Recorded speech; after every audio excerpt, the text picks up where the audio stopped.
Dalam video ini saya akan tunjukkan bagaimana cara anda menggunakan Facebook Auto Post.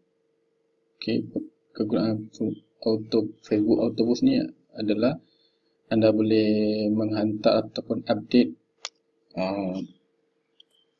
item daripada dashboard anda terus ke fanpage anda. Seperti contoh seperti ini.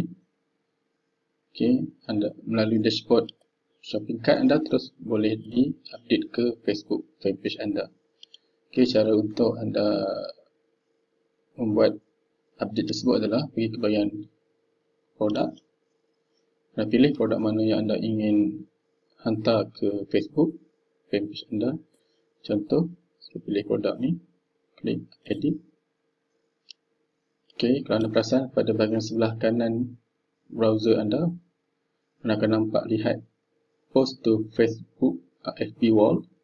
So anda set pada yes untuk anda hantarkan item ini ke Facebook fanpage anda. Okey, setelah anda set yes, anda klik save.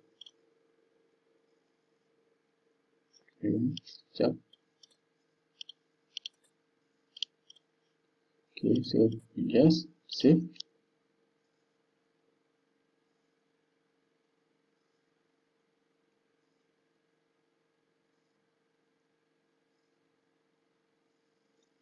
Okey, sudah selesai. Anda refresh atau reload fanpage anda. So, item tadi telah di-update automatik ke dalam Facebook fanpage anda. Okey, so follower anda boleh klik lah ke link. Dia akan pergi bawa ke item di website anda lah. Okey, so itu cara untuk anda membuat update item ke Facebook fanpage anda menggunakan fungsi Facebook Auto Post.